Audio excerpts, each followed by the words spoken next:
Pues buenos días. Primero que nada, pues muchas gracias por la invitación a esta reunión. Estamos aprendiendo cosas muy interesantes desde otras perspectivas.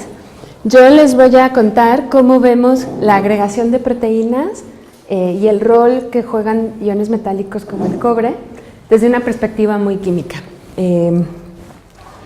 Y bueno, empiezo diciendo que en todas las células de nuestro cuerpo requieren catalizar reacciones que son muy importantes para la vida, como por ejemplo la reducción de oxígeno a agua, que es lo que se hace en nuestras mitocondrias, en la citocromo C oxidasa, que requiere tanto de cobre como de hierro.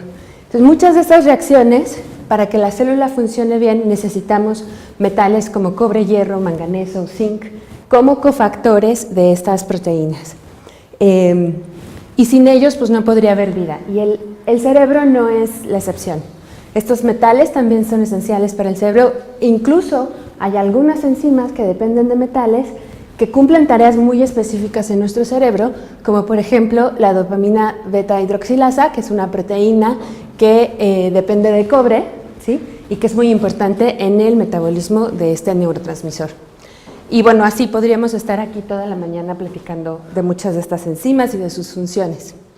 Bueno, entonces, ¿cómo obtienen las células estos metales? Porque estos metales tienen que, al mismo tiempo de que son capaces de activar oxígeno y de catalizar reacciones tipo redox, pues también si están sueltos ahí en la célula, también pueden contribuir a estrés oxidativo e involucrarse en reacciones que generen especies reactivas de oxígeno. Entonces, las células tienen que tener un control muy fino de cómo transportar el cobre y cómo debe llegar este cobre a estas enzimas. Y las neuronas, nuevamente, no son la excepción. Todos los transportadores, proteínas transportadoras de cobre y chaperonas de cobre que se han descubierto en las células eucariontes, por ejemplo, en levadura, más que nada es lo que se ha trabajado, también están presentes en las neuronas. Entonces, por ejemplo, el cobre entra a las neuronas a través de este transportador que se llama CTR1, que es una proteína de membrana.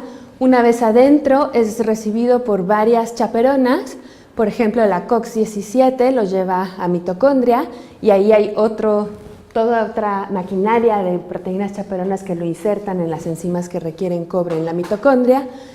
ATOX1, por ejemplo, lleva el cobre a la ATP7A, que es la encargada de transportarlo al interior de vesículas donde este cobre es insertado en las proteínas que están recién sintetizadas y que requieren este cobre como cofactor. Y de hecho aquí hago un paréntesis, no están los colegas del INMEGEN que me comentaban justo de un caso ayer, algo que parece enfermedad de Menkes, que tiene que ver con problemas con justo esta transportadora de ATP7A. Si esta transportadora no funciona, entonces el cobre no llega como cofactor de estas enzimas y de hecho se acumula en la célula. Y bueno, también está la CCS, que es otra chaperona que la lleva y la inserta a la superóxido dismutasa de cobre-zinc, que también es muy importante para el control de estrés oxidativo en la célula. Y esta figura la tomé de un reporte muy reciente del grupo de Svetlana Lutsenko en Johns Hopkins University. Ella ha estudiado mucho cómo las neuronas trafican cobre y cuál es el papel de muchas de estas proteínas en el tráfico de cobre. Y ella justo acaba de reportar que una célula no diferenciada, a la hora de que inducen diferenciación hacia una neurona, justo el importe de cobre se ve incrementado y la expresión de toda esta maquinaria de cobre que lleva a estas proteínas que dependen de cobre se ve incrementado. Entonces, sabemos que el cobre cumple un papel importante en el cerebro, pero al mismo tiempo, con la edad, si este tipo de controles de transporte y tráfico de cobre en las neuronas llegara a fallar, pues es una de las razones por las cuales estos metales se ven implicados en procesos de agregación de proteínas y neurodegeneración. Y entonces, bueno, aquí en esta tabla, que en realidad es una tabla que reportó Ashley Bush del Florey Neuroscience Institute en Australia hace ya más de una década, él apuntó a que, bueno, aquí hay algo, estos metales Los vemos acumulados en varios de estos agregados amiloides, algunos no amiloides como cataratas, por ejemplo, y estas proteínas, o sea, lo que tienen en común es, en todas estas enfermedades tenemos una o varias proteínas que pierden su conformación fisiológica normal y adoptan una conformación que les permite formar estos agregados, que son los que vemos evidentemente en los tejidos afectados, y en estos mismos agregados vemos metales, ¿no? Y entonces, ¿qué hacen estos metales ahí? Y como ven, cobre es el factor común, y también cobre, como ya les dije, pues es uno de esos metales que puede activar oxígeno, que puede involucrarse en reacciones tipo Fenton y generar especies reactivas de oxígeno. Entonces, con todo este background y lo que sabemos de metales y su interacción con estas proteínas, en varios casos ya se ha demostrado que estas proteínas tienen sitios específicos de unión a cobre y les contaré algunas de esas historias hoy. En realidad en mi laboratorio lo que nos planteamos son tres preguntas fundamentales. En primer lugar, bueno, y nos enfocamos siempre a cobre. ¿Cómo es que el cobre está interactuando con estas proteínas? ¿Cuál es la química de coordinación detrás? ¿Y cuál es el impacto que tiene esa interacción cobre-proteína en el plegamiento de esta proteína y en su capacidad para formar estos agregados que terminamos viendo en el análisis histológico de estos tejidos?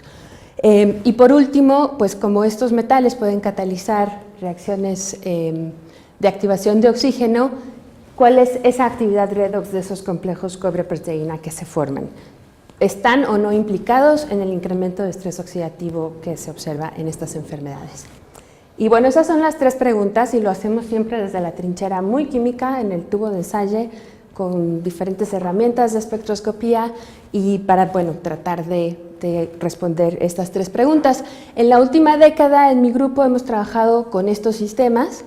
Les pongo en rojo las historias que les contaré hoy porque pensé que para esta audiencia sería importante, pues quizás la segunda pregunta. Estamos hablando de detección de agregados en piel, etcétera. Entonces me voy a enfocar mucho a lo poco o mucho que hemos aprendido de esa segunda pregunta, del efecto del cobre en la agregación de estas proteínas, y la presentación la tengo organizada de esta forma.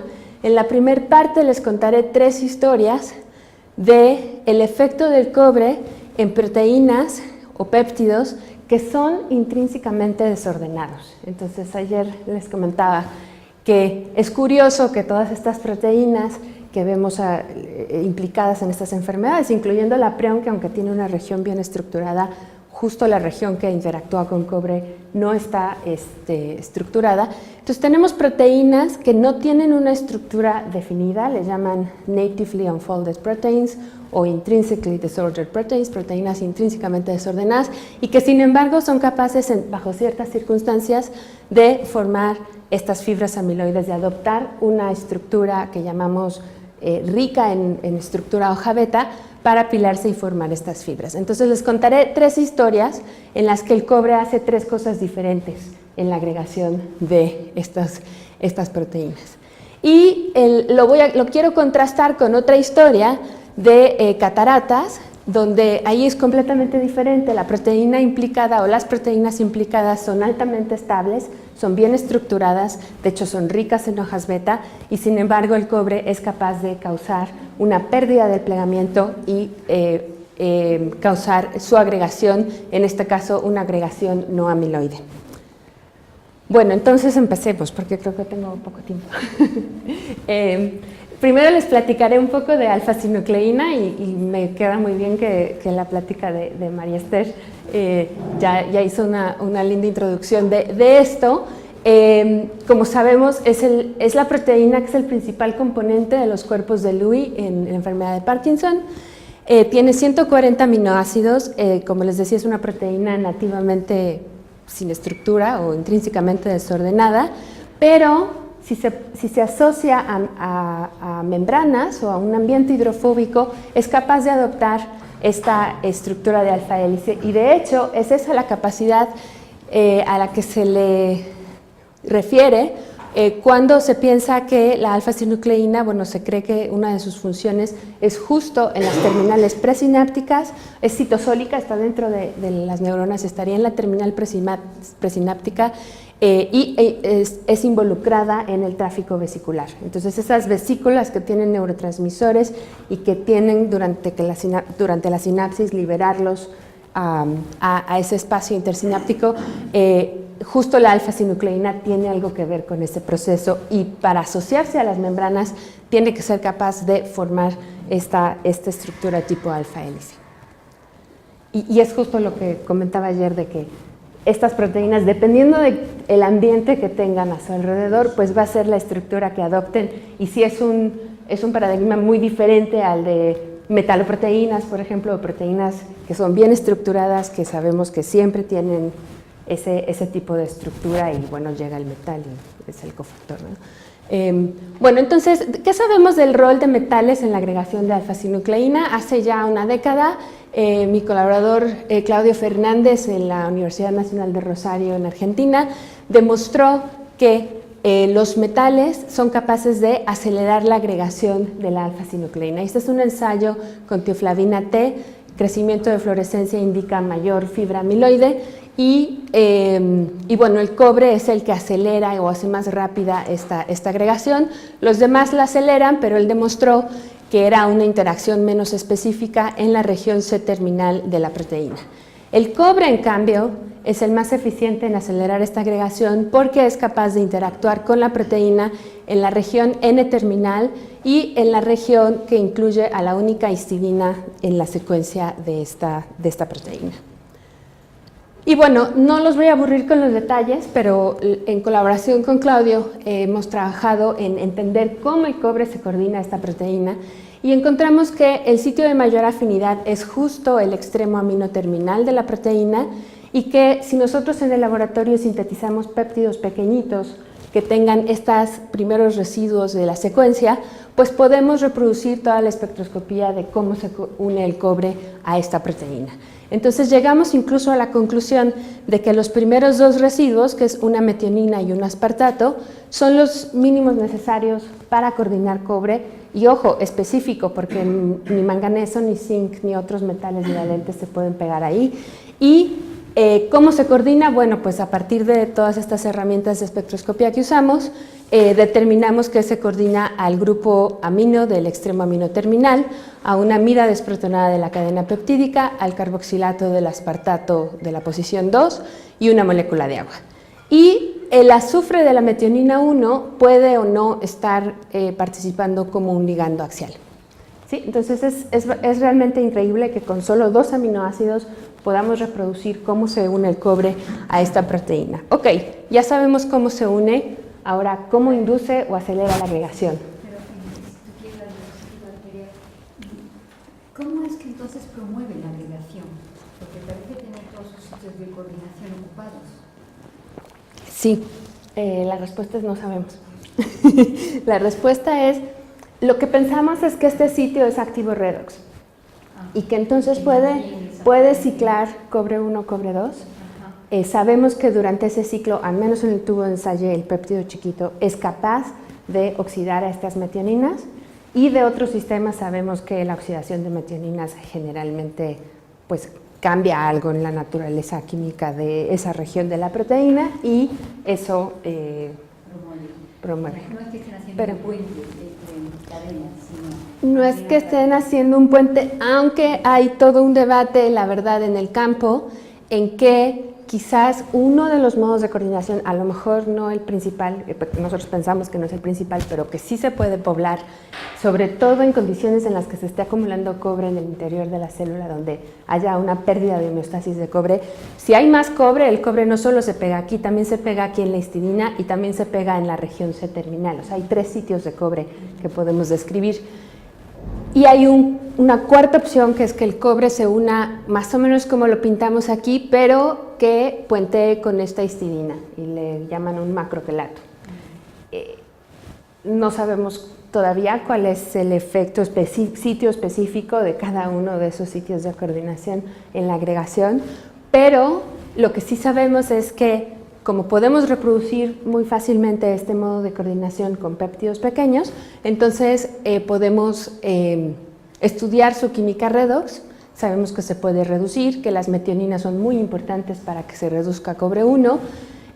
Sabemos también que, me voy a brincar a esta, por absorción de rayos X, sabemos también que el cobre, bueno, no voy a ir en los detalles de los datos, pero el cobre se une a estas dos metioninas, al amino terminal, al carboxilato, y que cuando el N-terminal está acetilado, que esa es otra historia muy reciente, se ha encontrado que la alfa-sinucleína que se está produciendo ahí en vivo, o sea, por técnicas de RMN in-cell, han demostrado que esa alfa-sinucleína está acetilada en el extremo amino terminal.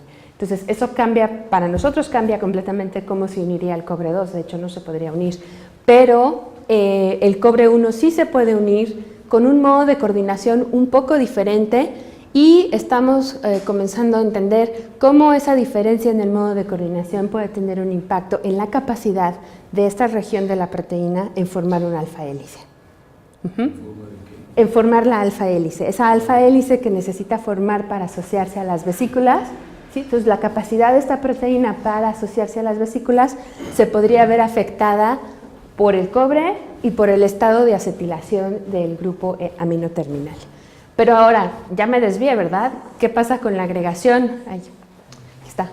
Pues no, o sea, la realidad es que no sabemos, pero la propuesta es que este sitio de unión, bueno, puede estar ciclando entre cobre 1 y cobre 2, puede reaccionar con oxígeno, puede causar modificaciones, daño oxidativo a la proteína, por ejemplo, oxidando metioninas, y ese daño oxidativo pues es el que promueve esta agregación. Esa es la hipótesis de trabajo, pero no tengo más que decirles más que sí sabemos que cicla redox, que sí puede tener un impacto en su capacidad para la conformación de alfa hélice y que esta actividad redox quizás tenga algo que ver en este mecanismo de la formación de la fibra amiloide.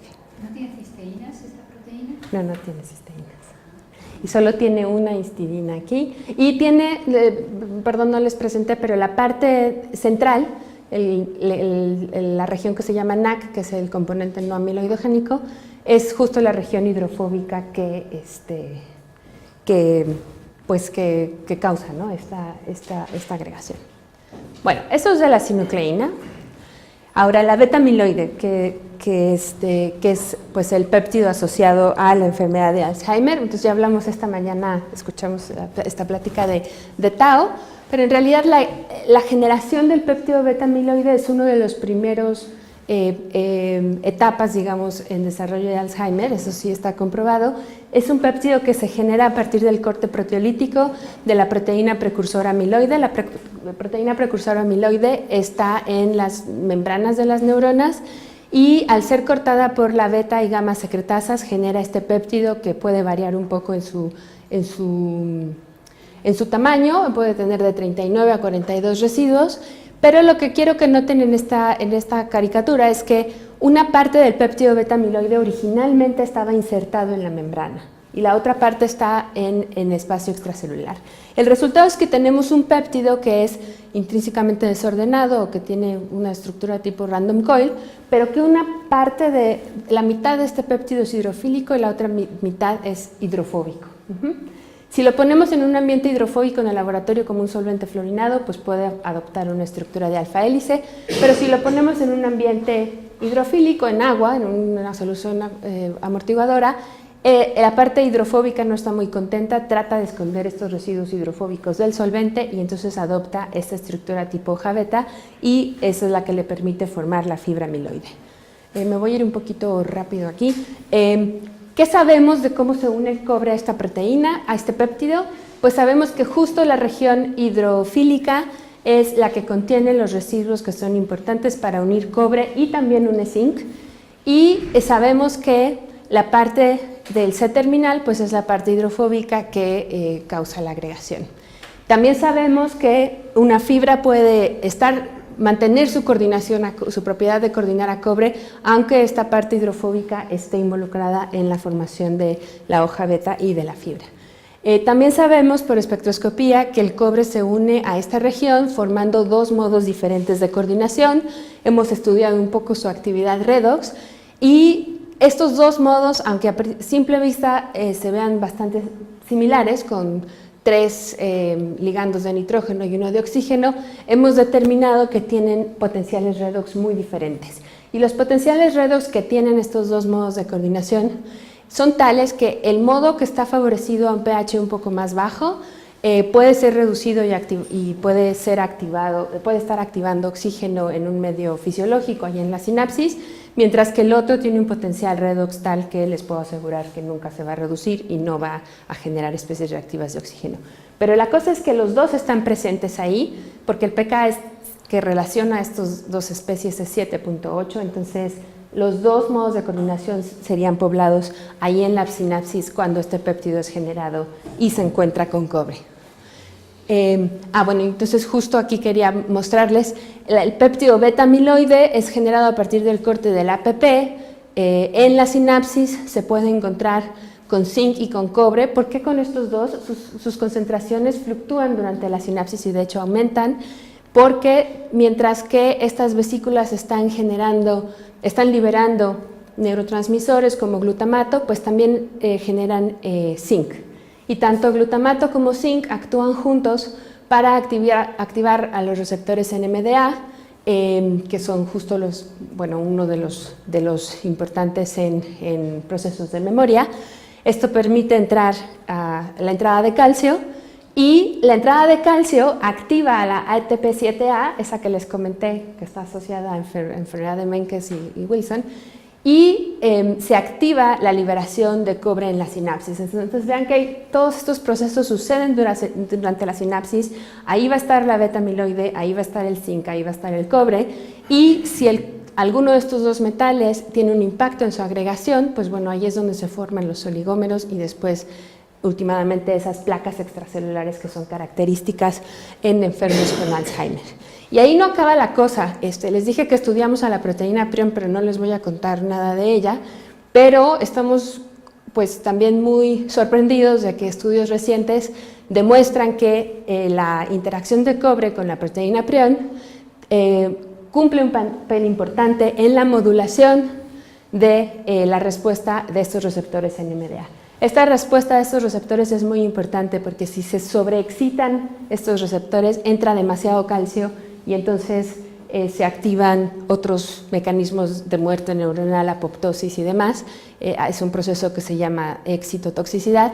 Y entonces es bastante curioso que esta proteína prion y su interacción con cobre tenga algo que ver en esta modulación, y no solo eso, se ha demostrado que el péptido beta-amiloide, en la medida en la que puede competir por cobre con la proteína prion, entonces desconecta a estos dos y desensibiliza a los receptores NMDA, y entonces eso puede estar relacionado justo con problemas de memoria, bueno, y problemas aquí en la sinapsis. Entonces, son varios actores, es un ambiente difícil para nosotros de modelar en un tubo de ensayo, pero bueno, les contaré un poquito de lo que hemos aprendido, de qué pasa cuando el cobre se encuentra con el péptido beta-amiloide y qué pasa con respecto a su agregación. Perdón, entonces, ¿los dos compiten con ese cobre, beta-amiloide y la proteína prion? Sí. O sea, beta-amiloide podría proteger del ataque de los prion. No, lo que pasa es que aquí esta función de la prion es benéfica, es neuroprotectora. O sea, se activan estos, pero si se activa mucho, entonces sale el cobre acá, une a la proteína prion, esa interacción parece que también se forma un complejo con los receptores NMDA, y eso es lo que hace que le diga a este receptor, sabes que ya bájale, ya no dejes entrar tanto calcio, porque ya hay mucho calcio acá afuera. Y entonces ese es un efecto neuroprotector. Y entonces se ha propuesto que la neurotoxicidad de la beta-amiloide no solo este asunto de la agregación y demás, sino que es capaz de interferir con esa comunicación cobre-prion con los receptores NMDA. Ajá. Entonces, y regresándome un poquito, en la enfermedad de Wilson, que tenemos un exceso de cobre, hay una falla enzimática, y que también tiene parkinsonismo, a final de cuentas el sujeto, la fisiopatogenia sería en algo similar al Parkinson, de acuerdo a lo que ustedes están proponiendo? Bueno, creo que ahí sería que si esta está fallando, entonces no se están cargando las vesículas con cobre. Entonces hay una alta concentración de cobre intracelular. Y al haber una alta concentración de cobre intracelular, ahí está la sinucleína y ahí es donde puede ser. La agregación. Sí, sí. Creo que va más por ahí. Y acá es al revés, de hecho. Acá si no se detiene, si se rompe esto, va a haber más cobre extracelular. Ajá, y no se va a parar no se va a modular bien pues la actividad de los receptores NMDA. Y estos receptores y además los AMPA y otros que están aquí son importantes en procesos de memoria. Sí. Bueno, entonces les voy a contar qué pasa con cobre beta amiloide en el tubo de ensayo y en este otro proceso de agregación. Ya voy muy tarde, creo. Bueno, no me voy a detener en explicar los datos, pero solo quiero decirles que ha habido mucha discusión en el campo sobre si el cobre inhibe o induce la agregación del péptido beta amiloide. Y tiene mucho que ver con que es un péptido muy difícil de estudiar en el tubo de ensayo y que depende de las herramientas que estemos usando para estudiar su agregación. Entonces, yo aquí nada más quiero que se lleven el mensaje que el cobre, cuando está el péptido beta amiloide con cobre, se forman oligómeros de tamaño bastante grande y eso lo podemos ver por dispersión dinámica de luz. Aparentemente se retrasa o se inhibe la formación de fibras amiloides, pero este ensayo de la tioflavina T que comentaba también se puede ver, esa fluorescencia se puede ver conchada por el cobre porque es un metal paramagnético, entonces también aquí nos llevaríamos como la idea errónea de que el cobre está inhibiendo. Si vemos por microscopía electrónica el punto final de estas cinéticas de agregación, pues podemos ver que sí se forman fibras, solo que la morfología cambia en presencia de cobre. Y algo que hemos hecho y que hemos empezado a jugar en el laboratorio es ver si podemos diseñar péptidos bifuncionales. No les comenté aquí atrás que hay mucho interés en la comunidad de diseñar compuestos que puedan quitarle el cobre a estos oligómeros o placas de beta amiloide, porque si está ahí, no está cumpliendo su función que debe como cofactor de las enzimas en estas neuronas. Y que pudiera también modular esta agregación de tal suerte que no se formaran tantos oligómeros que son los que creemos que son neurotóxicos. Entonces, lo que hemos hecho recientemente en el lab es tratar de diseñar péptidos bifuncionales que tengan esas dos capacidades: quelar cobre, de preferencia de manera específica, y quitárselo a la beta amiloide, y por otro lado, interferir de alguna forma con el proceso de agregación amiloide. Y entonces diseñamos este péptido y bueno, afortunadamente hoy sí les pude contar de la historia de la alfa-sinucleína. Entonces recuerdan que solo con metionina y aspartato eran los únicos dos aminoácidos necesarios para coordinar cobre de manera específica. Entonces dijimos, tomamos estos dos aminoácidos y los vamos a pegar a dos aminoácidos que ya otro grupo había demostrado en 2009. Estos dos aminoácidos, este dipéptido no natural, tiene propiedades beta breaker, es decir, que puede interferir con ese proceso del crecimiento de la fibra amiloide. Y dijimos, vamos a ver si este péptido efectivamente es bifuncional o no. Bueno, entonces la buena noticia es que sí, no voy a entrar en detalles, pero por dicroismo circular y EPR demostramos que nuestro péptido, le llamamos TP porque es un tetrapéptido, es capaz de quitarle el cobre al péptido beta amiloide y lo podemos demostrar por espectroscopía. Puede inhibir ese incremento del tamaño de estos oligómeros, al menos inicialmente, que causa el cobre con la beta amiloide. Y también puede recuperar esa señal de fluorescencia de la tioflavina T que indica que, bueno, sí está creciendo la fibra. Entonces, no es que prevenga la agregación, pero pensamos que básicamente lo que hace el TP es, interferir en estos procesos de nucleación, que son pues la formación temprana de los oligómeros y después eso se va a la protofibra y a la fibra amiloide.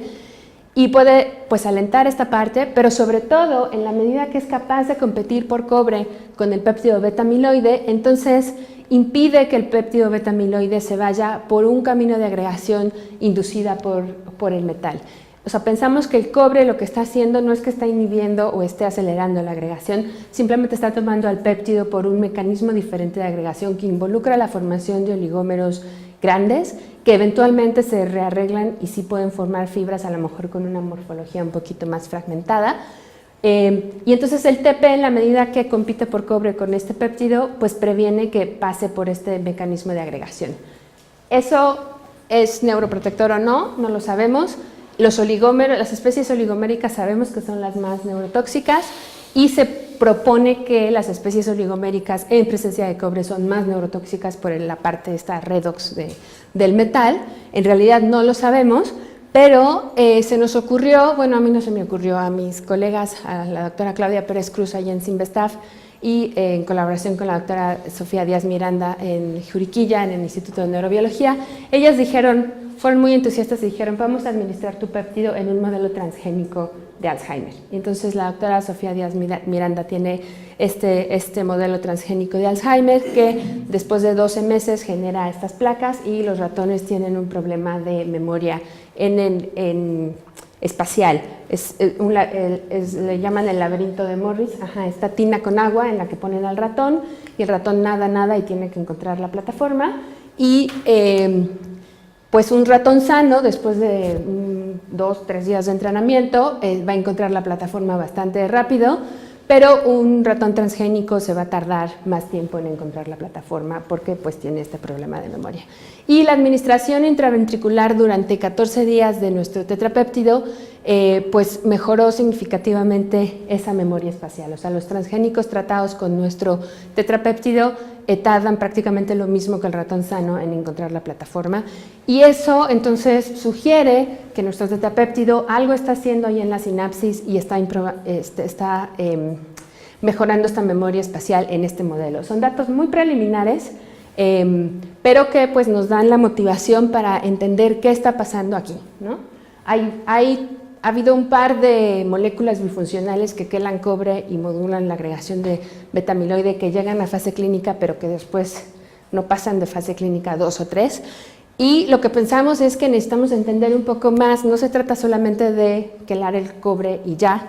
Quizás nuestro tetrapéptido está haciendo más cosas en términos de reducir la población de los oligómeros que son neurotóxicos, pero también tenemos que pensar en qué está pasando con esta interacción con proteína prion, porque no se trata simplemente de quitar el cobre ahí, puesto que tiene también un efecto neuroprotector en la activación de estos receptores. Entonces, pues esperemos aprender un poco más de estos sistemas y sí nos interesaría mucho, quizás a través de este tipo de iniciativas de redes, pues encontrar como grupos de investigación con quien podamos hacer sinergia para entender estos sistemas, porque ya esto no lo vamos a estudiar en un tubo de ensayo, sino en pues, cultivos neuronales, en varios modelos, ¿no? Desde el cultivo neuronal hasta modelos transgénicos. Y bueno, ya me extendí mucho en estas historias. Rápidamente les voy a contar la última historia de un péptido intrínsecamente desordenado. Este tiene que ver con diabetes mellitus tipo 2, se agrega en páncreas, es un péptido muy pequeño, similar al péptido beta-amiloide en el sentido de que pues es muy difícil de trabajar con él en el tubo de ensayo, tiene varios residuos hidrofóbicos que hacen que sea propenso a formar hojas beta, y este es trabajo de la doctora Lina Rivillas, que está aquí. Ella fue la que comenzó a trabajar con este péptido de nuestro grupo y a interesarse por entender cómo se une el cobre a este péptido. No los voy a aburrir con los detalles, pero sintetizando varios fragmentos hemos encontrado que el cobre se coordina a la histidina 18, que es la única histidina en la secuencia, 2 amidas desprotonadas de la cadena peptídica y un hidroxilo de la serina 20, y que este modo de coordinación, bueno, vean que es la única histidina y que además está flanqueada por residuos hidrofóbicos antes y después en la secuencia de donde se une el cobre, ¿no? Entonces, lo que Lina encontró es que el cobre, en este ensayo nuevamente de tioflavina T, que nos da indicación de que crezca la fibra amiloide, el cobre inhibe o retrasa esta agregación. Y se ve también en microscopía, empezamos sin cobre con fibras, pero si hacemos la cinética en presencia de cantidades subestequiométricas de cobre, pues vemos menos fibras, ¿no? ¿Por qué la inhibe? Bueno, lo bonito de la espectroscopía de PR es que podemos medir, sin importar el estado de agregación, si es la fibra o está en solución el péptido, podemos medir cómo está unido el cobre a este péptido. Y bueno, sabemos muy bien el modo de coordinación de cobre al péptido monomérico, pero resulta que al final de la agregación, si tomamos estas fibras crecidas en presencia de cobre, lo que Lina encontró fue que hay un modo de coordinación diferente al que se favorece en el medio monomérico. Y por otro lado, del grupo de David Eisenberg en UCLA, que ha hecho cosas de cristalografía para entender la estructura de estas fibras, pues bueno, a partir de su modelo podemos ubicar dónde están los residuos que sabemos que están involucrados en la unión a cobre. La histidina 18 justo está hacia el interior de esta hoja beta, y claramente lo que está pasando es que el cobre pegado al monómero se pega en esa región, pero de alguna forma está impidiendo o retrasando el cambio conformacional que se requiere para que se forme la fibra de la IAPP. Y entonces cuando se forma la fibra, el cobre ya no puede estar unido a la histidina de la manera en que lo conocemos en el monómero y no le queda de otra más que acomodarse quizás en alguna otra región que es más rica de oxígenos, quizás aquí con estas serinas.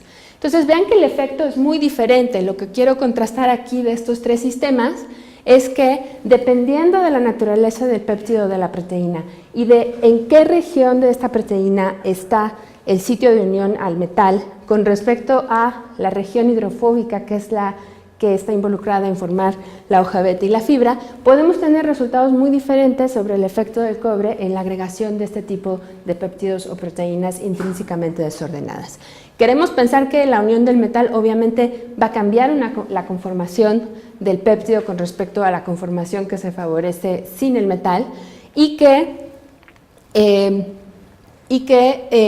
dependiendo de ese lugar donde esté esa unión y de esa conformación, pues puede acelerar la agregación amiloide, como les presenté en el caso de la alfa-sinucleína, o llevar a este péptido por otro mecanismo de agregación diferente al que seguiría sin el metal, o como en el caso de la IAPP o amilina en diabetes tipo 2, inhibir completamente, ¿no?, la agregación amiloide.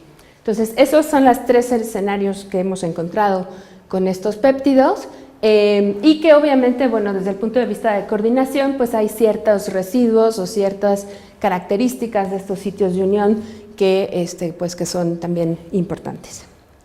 Y ya rápidamente, en los 3 minutos me quedan, les hablo de la otra historia, que es una historia que es un sistema que hemos empezado a estudiar más recientemente, que tiene que ver con la enfermedad de cataratas. Ojo que aquí la agregación es muy diferente, no necesitamos formar hojas betas y que se apilen para que formen las fibras características que les he estado mostrando. Aquí esta agregación es no amiloide. Y bueno, y esto ocurre en el lente cristalino. El lente cristalino es responsable de que la luz llegue a la retina y nosotros podamos ver. Son células muy extrañas, estas células que forman el cristalino, en el sentido que tienen un metabolismo muy bajo, no tienen núcleo, no tienen mitocondria, no tienen organelos. Y son así porque tienen que ser transparentes. Entonces se las pueden imaginar como salchichas alargadas llenas de proteína, que además fueron proteínas sintetizadas en la etapa embrional y que justo porque no tienen organelos, estas células ya no pueden producir más proteína, ni tampoco tienen todos los procesos de control de calidad y degradación de proteínas. Entonces, las proteínas que están ahí son muy solubles y tienen que ser altamente estables porque nos tienen que durar para toda la vida. Y hay, bueno, 3 miembros en esta familia, las alfa-cristalinas que actúan como chaperonas y son multiméricas, las beta-cristalinas que son diméricas y las gamma-cristalinas, yo les voy a hablar de una de ellas, la gamma D, que es monomérica y que está presente justo en el core de este lente. Y bueno, estas proteínas que son altamente estables, ¿por qué se agregan y por qué un individuo puede desarrollar cataratas en una edad avanzada? Bueno, pues resulta que hay varios factores que pueden estar causando daño a estas proteínas, por ejemplo, radiación UV, se sabe que puede romper al triptofano y formar quinurenina. Si este triptofano estaba en una región muy hidrofóbica de la proteína, pues entonces esta modificación inducida por radiación UV puede estar causando el desplegamiento parcial de estas proteínas, exponiendo otros residuos hidrofóbicos que entonces conducirían a esta agregación no amiloide. Y bueno, este tipo de procesos pueden suceder cuando van a la playa y se están tomando una margarita y no traen lentes de sol, entonces es importante ponerse lentes de sol, pero son suertudos que mientras están tomando su margarita ahí en la playa, en su lente hay alfa cristalina, que es una chaperona, que reconoce a estas especies parcialmente desplegadas y las acompleja y bueno, forma complejos muy solubles y previene esta agregación. El problema es que tenemos una cantidad finita de estas proteínas, entonces si van muy seguido a la playa y no usan lentes de sol, o por ejemplo los trabajadores en la industria metalúrgica que están expuestos a óxidos metálicos y a radiación UV, pues entonces si esto sucede con mayor frecuencia, eventualmente nos acabamos a nuestra chaperona y terminamos desarrollando cataratas. Y los metales que tienen que ver aquí, un lente con cataratas tiene 10 veces más cobre y 2 veces más zinc que un lente normal. Aunque el metabolismo es muy bajo, sí hay metales ahí y bueno, ya me adelanté y les dije que una exposición crónica a metales también da lugar a un riesgo de desarrollo más temprano de cataratas. Entonces lo que hicimos fue tomar la gama D cristalina, que es la proteína más abundante en el core del lente, y ver qué efecto tenían los metales en su agregación. Aquí lo seguimos por turbidez, porque es una agregación no amiloide, el ensayo este de tioflavina T no funcionaría, y encontramos que cobre y zinc inducen específicamente la agregación de esta proteína, otros metales divalentes no. Y me voy a ir aquí muy rápido, entre más metal agregamos, más agregación vemos en el ensayo de turbidez y vemos agregados más grandes. Y también vemos por dicroísmo circular que el cobre induce una pérdida de la señal que es característica de estas hojas beta que componen estas proteínas, entonces causa un desplegamiento parcial de la proteína y también son proteínas muy estables, su TM es 80 grados, quiere decir que hay que calentarlas a más de 70 para que se empiecen a desplegar y el cobre induce una pérdida importante en esa estabilidad térmica. Y lo más importante es que si hacemos este ensayo de agregación en presencia de cobre, pero también en presencia de la chaperona, pues resulta que no hay agregación. Esto quiere decir que la chaperona es capaz de reconocer a los intermediarios parcialmente desplegados que son inducidos por la unión de cobre o de zinc y que entonces es capaz de prevenir esta agregación. Y ya con esto termino, me voy a saltar esto, es nada más espectroscopía de cómo pensamos que se puede estar uniendo los metales ahí, pero básicamente ese es el mensaje. Esto es todo lo contrario de lo que hemos visto hasta el momento en los otros sistemas. Tenemos una proteína altamente estable con hoja beta, el metal se está uniendo en alguna región de la proteína, causando la formación de intermediarios parcialmente desplegados y eso es lo que induce a la agregación. Y todo esto nos apunta pues, a un papel potencialmente importante de los metales en la formación de cataratas. Y con eso acabo. ¿A dónde vamos? Pues bueno, obviamente queremos entender más sobre el mecanismo de la agregación inducida por cobre o del efecto del cobre en esta agregación, en este tipo de agregaciones, pero sobre todo entender quién gana, la química de coordinación, o sea, la afinidad que tiene el metal por algunos de estos sitios o la estabilidad de una hoja beta, ¿sí? Entonces, en algunos casos, por ejemplo, en el caso de la IAPP, les mostré el cobre de alguna forma gana porque está impidiendo la formación de esta hoja beta y acá el cobre se une y causa el desplegamiento de esta hoja beta, entonces energéticamente nos gustaría entender pues esos factores, ¿no? Y ya con esto acabo, les muestro, obviamente todo este trabajo no lo hice yo, sino mi grupo de investigaciones, es la foto más reciente. En azul muestro a los estudiantes o investigadores postdoctorales que han contribuido a los trabajos que les mostré hoy, algunos de ellos ya no están con nosotros, y bueno, pues obviamente financiamiento y colaboradores. En el CIMBESTAF pues somos muy afortunados, tenemos ahí en Zacatenco tenemos varios departamentos, hemos podido establecer colaboraciones importantes con colegas en el departamento de química, el doctor Alberto Vela para hacer cálculos de estructura electrónica, el doctor Felipe González para parte de electroquímica y entender la actividad redox.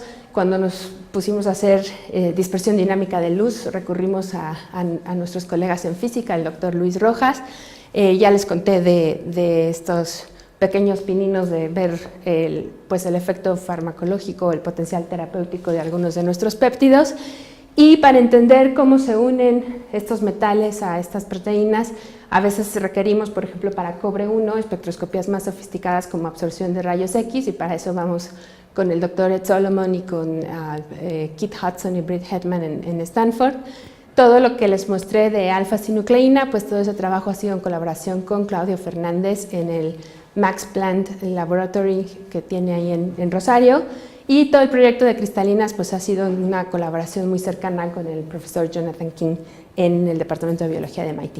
Y ya con eso acabo, espero no haberme tardado mucho.